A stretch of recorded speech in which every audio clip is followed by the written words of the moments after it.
Hello and welcome to our soft light training. Today's topic is adapting your in-home presentation to virtual. You know, the future of selling is taking on a new look in our current environment, and we need to take a new approach in order to adapt. There are some differences between selling in the home versus selling using a virtual platform. So today's training really is to talk about the overview of what to expect, the things to look for. It's really not about the actual presentations as much as it is making sure that we're calling out what those essentials look like. So just to kind of get us started, I'd like to put this into perspective a little bit. We're talking about disruptors in the industries that have happened for decades. And the most successful companies are ones that are able to identify that there is going to be some sort of disruption, and then they have a game plan on how to conquer that. So as an example, I'd like to share with you a quick little story about my grandfather. He immigrated from Italy right before the Great Depression, and he ended up in Sault Ste. Marie, Michigan. And as an older teenager, his first real job was to harvest ice off of Lake Michigan for home delivery, for ice boxes. So that worked out well for him until the disruptor for his industry happened, and that was refrigeration. When, as homeowners started buying and operating refrigerators in their own home, the ice delivery business actually started to die, and that whole industry started to lose a lot of people and a lot of revenue. So his company, though, and he always bragged about this as I was growing up, his company saw that and was able to adapt. So not only did they retain their core business, which was delivery of ice, but they also modified their approach by actually getting into the refrigerator distribution model as well. So they married the two models, and they were one of the main companies that came out of that disruption. So as an example, in today's society here, we're looking at things that are going to have to be adapted. And I am proud to say that I'm a member of a forward-thinking organization in Soft Light Windows that identifies this as something that could be a potential disruptor and is trying to make sure that you're prepared for that change. So with that being said, let's go ahead and we'll get started on our training today. We are going to go through what the presentation looks like. What type of expectations should we have that are different from an in-person training or demonstration as opposed to a virtual presentation. And then we're going to talk about what are the things within that presentation that are going to carry the greatest amount of weight with the homeowner. Part of that is fashioning a company story. That's going to be very important, as well as the product demonstration or presentation as well. So we're just going to be talking about the presentation from kind of that high altitude view. As we get into the next segment, you'll find that we're going to be doing a in-depth product demonstration for you virtually as well. But in this training, we're just going to cover those differences. So part of the differences here are the presentation, typically in the home, averages somewhere between about an hour and a half, 2 hours, depending on your presentation style, obviously. But when you're doing a presentation virtually, the expectation of the homeowners, their time, the expectation of their time dramatically decreases. So they're going to be looking at about an hour as far as the expectation is concerned. And then when we reached out to our industry experts or those that were very successful utilizing a virtual platform, both within and without our industry, they said that making sure that we're leveraging the right tools, making sure that our presentation looks professional, electronic pitch book works very well as job images, certificates, pictures, etc.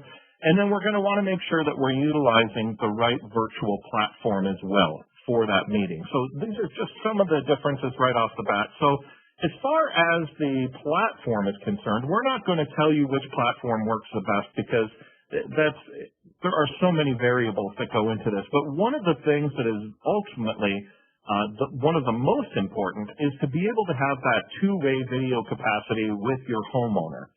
If you think about it, usually when you're in person, you get to read facial expressions, those types of things. We still want to be able to have that within our virtual presentation. So two-way video capacity is going to be important, and we're going to be asking the customer to go around the home and do a virtual tour, which means that this should be mobile compatible. So whether it be an iPad or a smartphone, whatever platform we choose should be able to have that capacity. And of course, as with everything, cost is also a consideration. And by the way, there are trial versions or free versions out there of several of these different platforms. Keep in mind, they usually come with some sort of a limitation. Either if you're going to show a video, there's not going to be audio on the other side, or timing. The amount of time that you actually get on the presentation is going to be limited. I know that there are a few out there that limit it to 45 minutes, which is going to be less than what we need. Another thing is that we want to be able to make sure that we can screen share. If we've got a virtual presentation or a virtual pitch book that we're utilizing in our presentation, then we're going to want to be able to share that. So make sure that the platform allows that. And then, of course, we don't want to have the customer do too much in order to be able to join our meeting. So try to find one that's going to be very easy for the customer to use, not one that they're going to have to download an app for and that type of situation. So, and then one thing that's become quite popular these days, as people are working from home more, is the green screen. So if you want to look very professional, you can put a green screen up behind you on some of these platforms, and then put an image of what you're talking about on that green screen to make it look more professional. So as you're looking into a video platform, take these points into your consideration.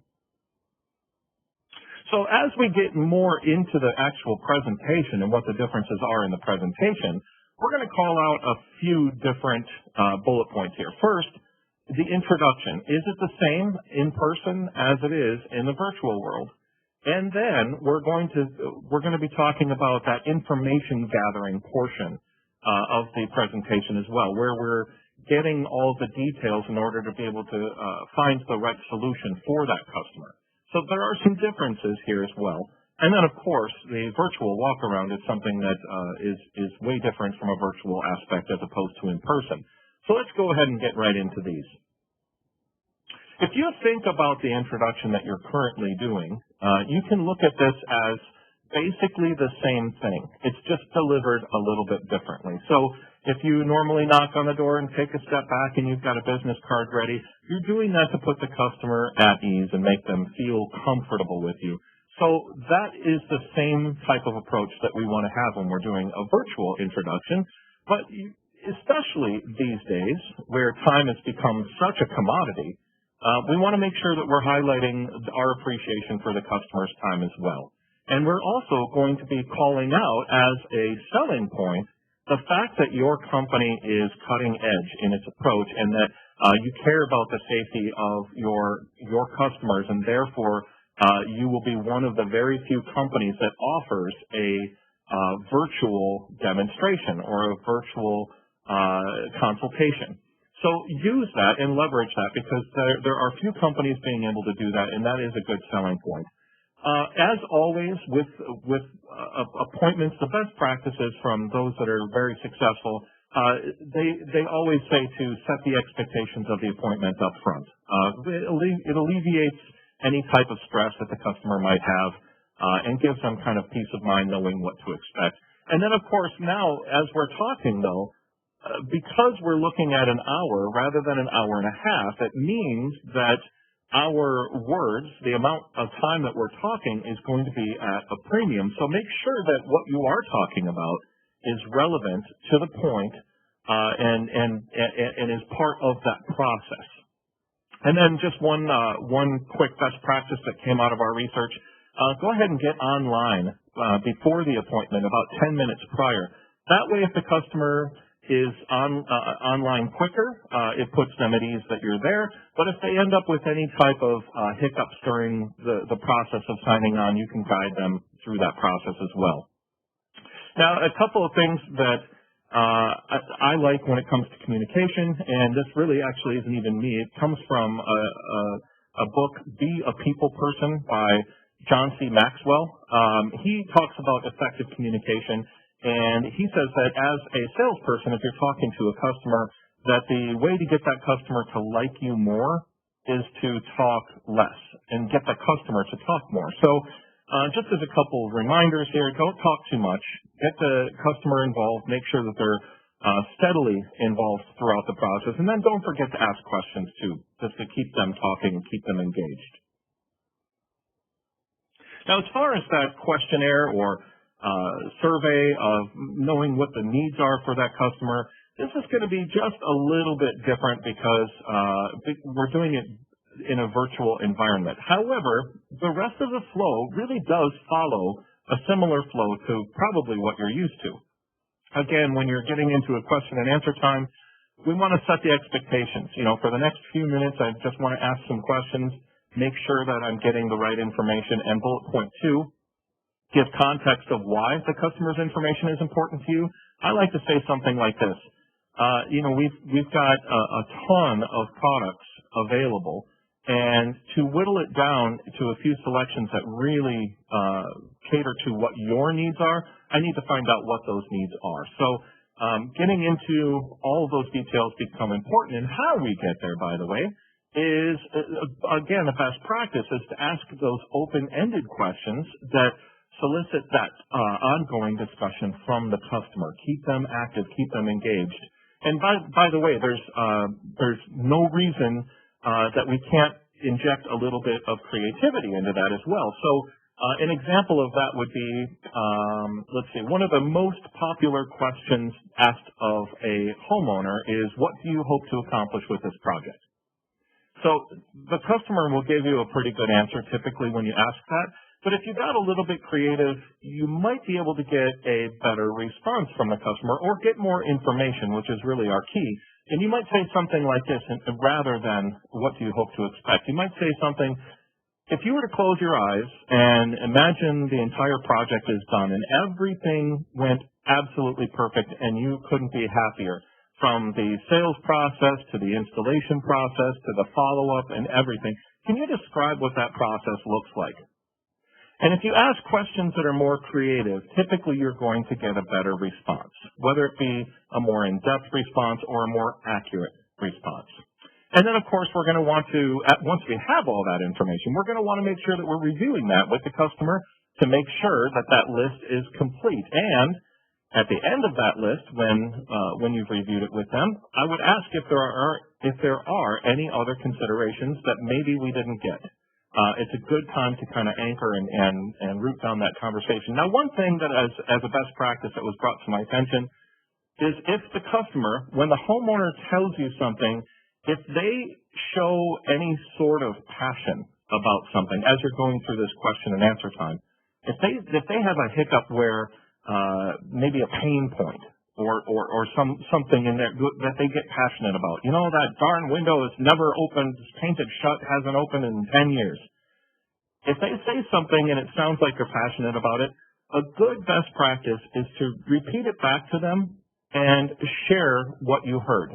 So an example of that would be, so if I understand you correctly, that's always been kind of a pain point for you, not being able to open that window, and you think it's painted shut. Did I hear you right? When you do that, you do a couple different things. One is that you're showing that you really are listening. The other is that you're fanning that passion. You're reminding them of that pain, making them relive that again, which you can be a solution provider with your offering. So it gives us a little bit more in-depth time with that customer, and also helps them to understand that we're communicating effectively with them. Oh, and as a pro tip, we don't have to go over all of the questionnaire or all of the points that you would normally need during that virtual presentation. There is an opportunity when they set that appointment to go ahead and get all of the common information that they would expect, like name, address, phone number, those types of things, how many windows, pictures. If customers can deliver pictures prior to, that's always a big help. And then when we're setting that appointment, we're also going to want to make sure that the customer has a tape measure handy. We are going to be asking the customer to do some rough measuring from a UI bracket standpoint, where we're actually just going to be doing that for pricing. We'll go over that on the next slide here, but these are the pro tip was get as much information up front as possible to maximize the amount of time that you've got together during the appointment to really get into more of that needs assessment. So as we're asking the customer to do a virtual walkaround, there are a few things that we need to take into consideration. This is one of the largest differences between an in-person versus a virtual presentation. So we're going to ask the customer to walk around and show their entire home, all their windows to you. So with that being said, one of the best practices, just to make sure that we're getting all of the windows and that we didn't miss any, is to start at the front door, go to the left, and go around in a clockwise fashion throughout the entire home. And that usually allows us to go ahead and get a good visual of every window without missing any. So again, this is the reason, just to put it into context, this is the reason that we really wanted that two-way video and to make sure that it's mobile device functional. So when the customer's walking through the home, they're going to be showing you each window. You want to make sure that we're asking the customer the pain points. What don't you like about this window? What's going on with this window? Are there any issues with this window? And then we're going to be looking, as salespeople, we need to be looking at the installation accessibility. So bushes on the outside of the window, perhaps. Anything that can be a hindrance. If the window's being installed from the outside in, we're going to make sure that it's clear on the outside for installation. Or if on the interior, the same applies. If there's furniture in the way, we want to make sure that the customer has those expectations, or that we at least understand what's in front of us from the installation standpoint. And again, looking at that from an installation standpoint, you can have the best window in the entire world, but if it's not installed properly, then you don't have a good functioning window. So we know that it's a system. So make sure that we're paying attention to any type of installation challenges that may occur. So make sure we're paying special attention to wood rot and things like that. As the customer is walking through and giving us that presentation, make sure we're paying attention to that level of details.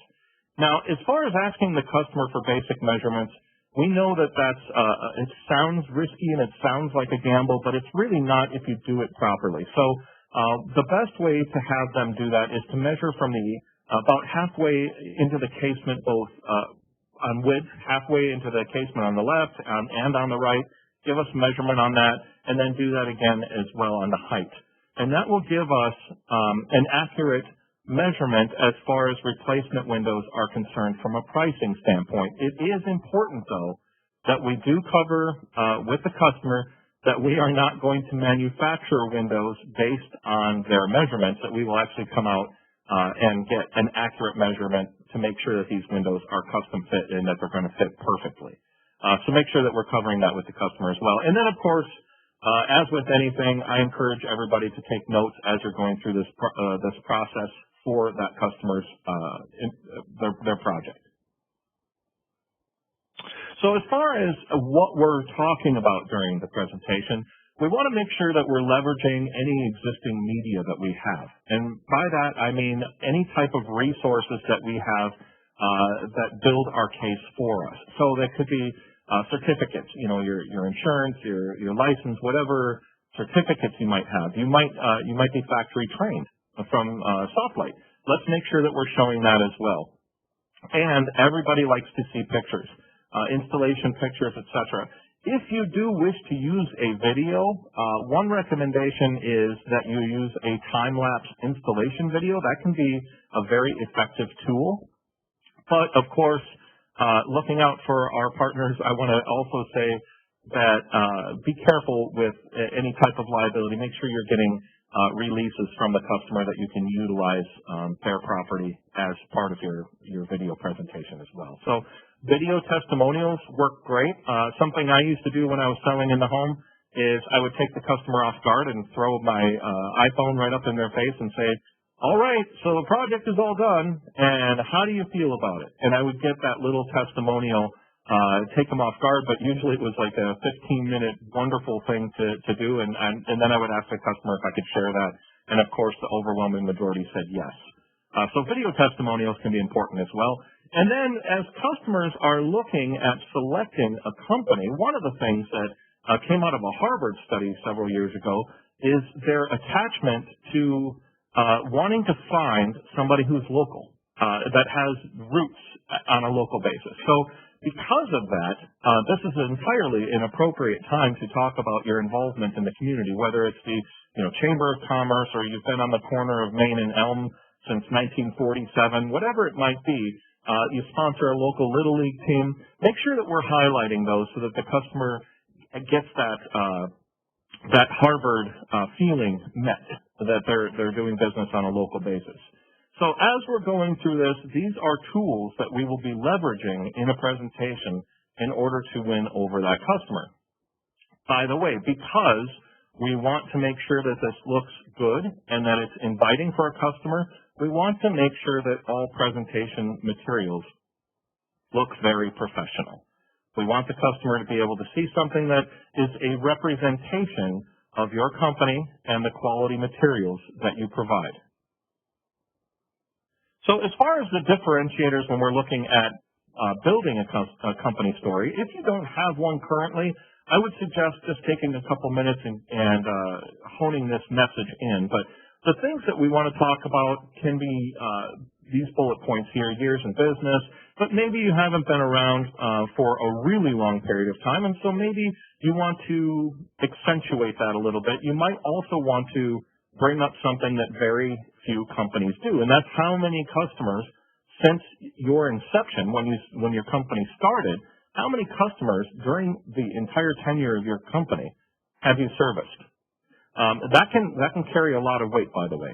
As we had mentioned before, awards, accolades, community involvement, and don't forget, now in the virtual world, virtual resources also become important. So if you've got social media presence, make sure we're sharing that. Any online reviews, whether it be even something as simple as Facebook likes or reviews that you get on Facebook, but other avenues as well. So Yelp, Angie's List, Google Home Advisor, those types of things. We want to make sure that we're looking at those reviews. By the way, this is a good time to make sure that we're looking at those reviews and responding to any negative reviews in a professional manner so that when customers look at your reviews and they see anything negative, they look at your professional response, which can be an important way to make sure that our reviews stay good. And then, of course, if you've got a website, go ahead and share that as well and let the customer take a look at that prior to the appointment. So as we're building our differentiators, keep in mind that what we want to do, and even though I've spent a lot of time on two different slides here, really what we're looking at is we're looking at about a paragraph's worth of time. But again, with the interest of keeping time short, we want to make sure we're getting as big of bang as we possibly can. So all of the stuff that we've talked about here on these last two slides basically can be condensed into one paragraph, something that might sound a little bit like this. I'd like to tell you a little bit about our company.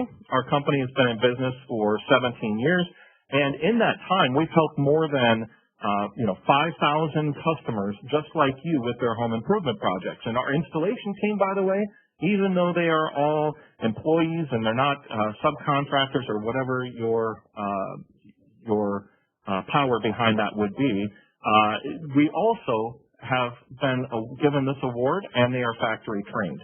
And that doesn't stop, right? So we've won all these awards as well. I've got more testimonials than you probably have time to read, whatever it might be. But really what we're talking about here is boiling down all this information into 1, 2, 3 sentences and getting the point across with the homeowner. So a good recommendation is to make sure we're integrating that company story into our virtual presentation.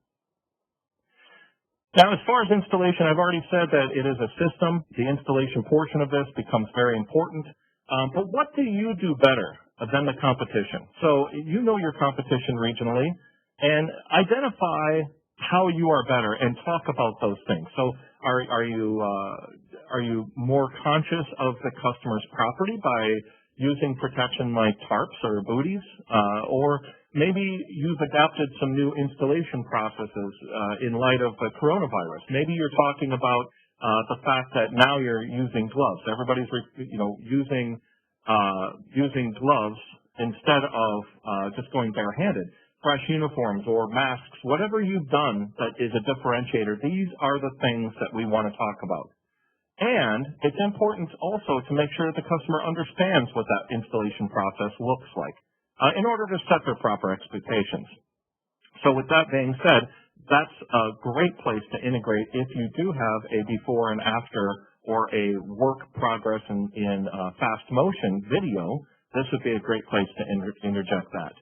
And then, of course, make sure that you're mentioning any other potential services that you might provide in order for a potential upsell. So you might want to show those pictures, and you can say, well, the customer did windows and entry doors, and they also did their siding and gutters with us.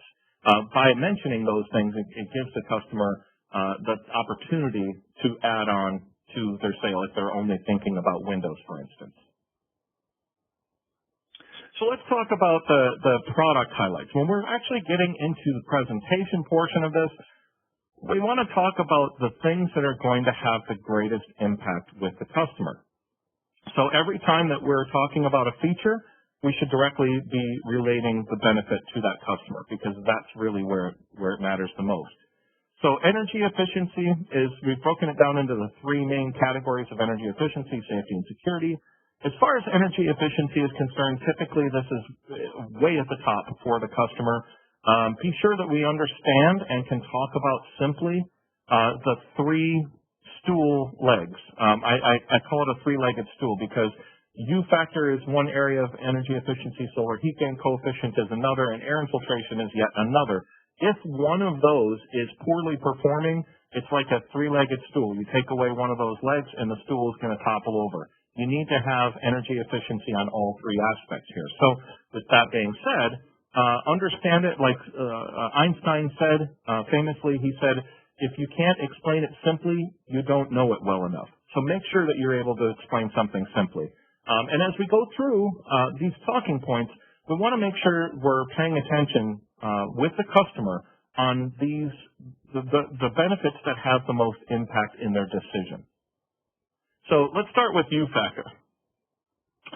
U factor is very important, and by the way, just the simple explanation of what it is like insulation in your window. It's how long does heat and cold take to transfer through that product. And by the way, one thing I do want to highlight is that when we're talking about U factor in soft light windows, it is the entire unit.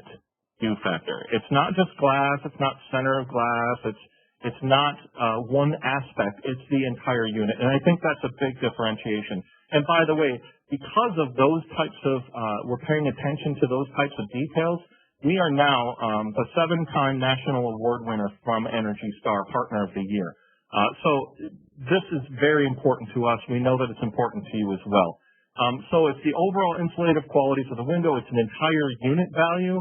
And it really does refer to the unit's ability to stop or limit the heat and cold transfer. And obviously with U factor, the lower number means the better the insulation overall. Now, as we get into solar heat gain coefficient, it's just a little bit different. So the way that I like to explain solar heat gain coefficient is, yes, it's radiant heat protection. We all understand that. But it's like this. If you're outside on a really warm July day and the temperature is 100 degrees, the air temperature is 100 degrees. But if you are standing in the bright sunshine, it feels warmer than 100 degrees. And if you're standing under a shade tree, it feels cooler than 100 degrees. So ultimately, solar heat gain coefficient is similar to sitting under a shade tree. Obviously, it carries a lot more merit than that, but this is a good way to kind of explain what solar heat gain coefficient actually does or what it refers to. And by the way, sometimes those higher numbers are desirable. I'm from Minnesota, so in our winter times, where it gets extremely cold, sometimes it's nice to have the heat of the sun actually come into a room. Or it could be terrible as well. If you're living in Phoenix, for instance, and it's 116 degrees and you've got a huge window facing a west wall, you might really need a low solar heat gain coefficient. So The idea here is to be able to call out what the customer's needs are and meet those accordingly. As far as the filtration or that solar heat gain resistance, the lower the number, the less of the heat is actually felt. So we've covered U factor, solar heat gain coefficient, and let's talk about air infiltration. By the way, this is one of my big passions, and the reason is every customer, when I ask, what was the deciding factor of you deciding to replace your windows, the vast majority of customers always say they're drafty. So with that being said, I think that this is an opportunity for us to talk even more because this is an area where soft light windows shines. Air infiltration, by the way, is rated in cubic feet per minute per square foot of window, and the lower the number, the better. And as I said before, this is typically the number one concern for the window customer. And the NFRC, even though when we replace old wood windows, typically the air infiltration is a 0.7, which is terrible, by the way, the NFRC a few years ago said, we need to put a minimum on that, a minimum rating. And so they came up with 0.30. So all windows today have to be equal to or less than 0.30. Big competition, you think about some big names out there, are typically in that 0.23 range. When you get into premium windows that really tout energy efficiency, and that's their primary focus, you can actually have air infiltration down to about a 0.13 or a 0.15, 0.17, somewhere in that range.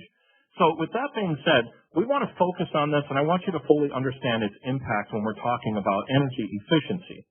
So first and foremost, on our premium line elements, we have an air infiltration rating that there is nothing better in the industry. It is the absolute best that you can get at 0.01.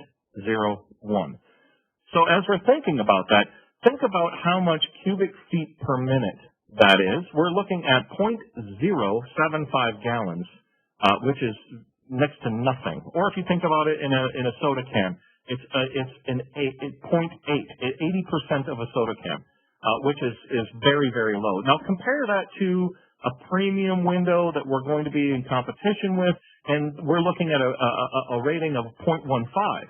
So rather than just having a portion of one soda can, think about 12 soda cans. That's how much difference the air is.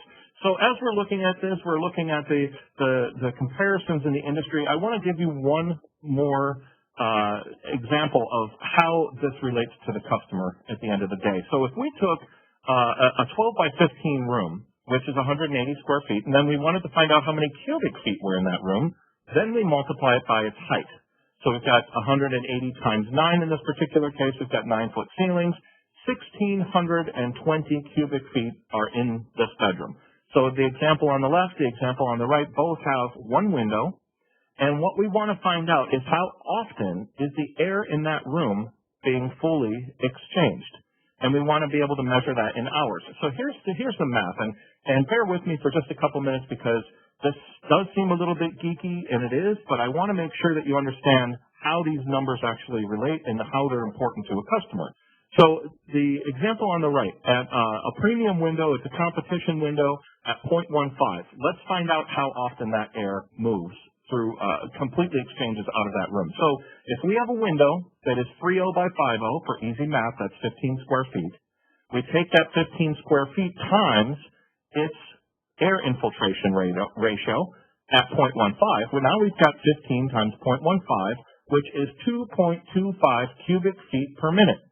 So 2.25 cubic feet per minute. If you want to know what that is, think of a box that's 1 foot tall, 1 foot deep, and 1 foot wide, right? That is 1 cubic foot. So with this particular window, this premium brand window at 0.15, we've got 2.25 of those cardboard boxes.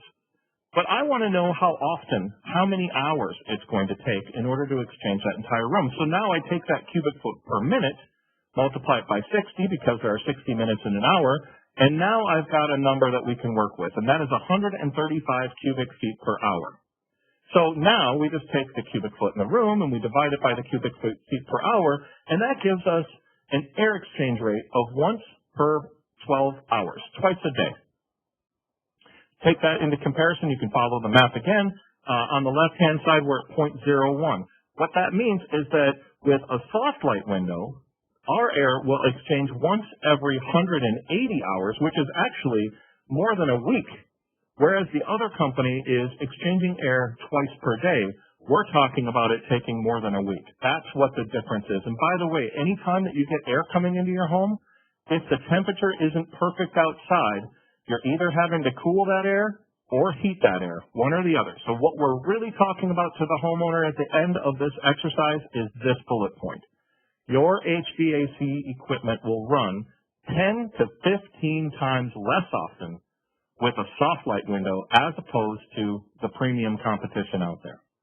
So ultimately, air infiltration does play a very big role, and I believe that it should be an important part of our explanation of the energy efficiency to that homeowner. So now let's talk a little bit more about the peace of mind that we can give a homeowner. So AMA Gold certification. If you're not familiar with AMA Gold certification, it is a voluntary certification, and how it differs from others in the industry is others when they test a window, for instance, you will build as a manufacturer, you will build your best window. You'll make sure it's all buffed and cleaned and shined and gone over with a fine-tooth comb to make sure everything is operating properly and put together properly. You will package it up and you will ship it off to a certification company who will take it out, do their tests, and report back, and bam, you've got a certification. The problem with that is that that one window is picked to be the best window. So one of the big differences right off the top is that AMA Gold certification means that they can come in, and they do, twice per year into our factory, unannounced, take any window they want off the factory floor, and then they go back and test that. So what that means, though, is that every single window that we make has to be to that level. Otherwise, we lose our certification. So every single window, it's a quality control thing. It's not just achieving those great test results. It's being able to perpetuate that, right? Keep it going for a very long time. So that testing, by the way, is really in depth. It goes into air infiltration, water penetration, the structural integrity, the corner welds, operating force, deglazing, forced entry resistance, which basically means, without breaking the glass, can you break into the window? And because our locks are so strong and they're reinforced, we pass that stringent testing on forced entry resistance. And by the way, these types of things are what have earned us the sponsor of the year for National Crime Prevention Council, because we really look at it as an entire unit, not just energy efficiency, not just the testing performance data, but also for the safety of the homeowner. So as we're looking at these things, these are important things to talk about in the presentation. From a safety standpoint, there are a couple different things. Actually, the K-beam actually reaches further than just safety. It's the performance of the window. Why do you need a reinforcement at all? Reinforcement is really designed to give structural integrity to the unit, and if you've ever seen windows that are created poorly or don't have any type of reinforcement, what you'll see is that on a slider or on a double hung where there's a meeting rail, when you go to close those, you might get what's referred to as sash crash, or the U-channel that it's supposed to line up with is slightly warped either on the receiver sash or the lock sash, and they don't meet. And so that's oftentimes an area that experiences damage if you've seen other manufacturers out there. So anytime that you get a window that's a little bit wider or that needs that reinforcement, or that this is where our K-beam, which is the best in the industry, it's not just the best in the industry, it's in the world, it's the best reinforcement that you can find. It is a Kevlar reinforcement, and it's 5 times stronger than steel, which I think is amazing just in and of itself, but it's 20 times stronger than the most popular material used in windows, and that's aluminum. So it gives us that structural safety, all of those things, and because it's not a metal-based material, it's actually 721 times warmer than aluminum as well. So we're talking about not just that safety and how we get there, with the McGruff partnership, but it's also the best from an energy efficiency standpoint. So great reinforcements that we use. By the way, I think that it's important to kind of call out the fact that how we get those test results is through quality materials and engineering. So everything goes into the design of the window in order to be able to achieve those test results.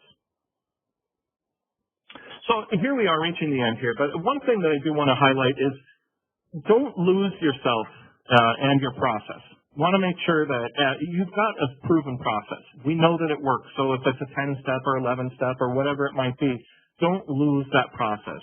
Just because we're adapting to a virtual world does not mean that we want to reinvent the wheel. So keep your own process, but modify it if you possibly can, because now our appointment with the customer is going to be an hour or less, typically.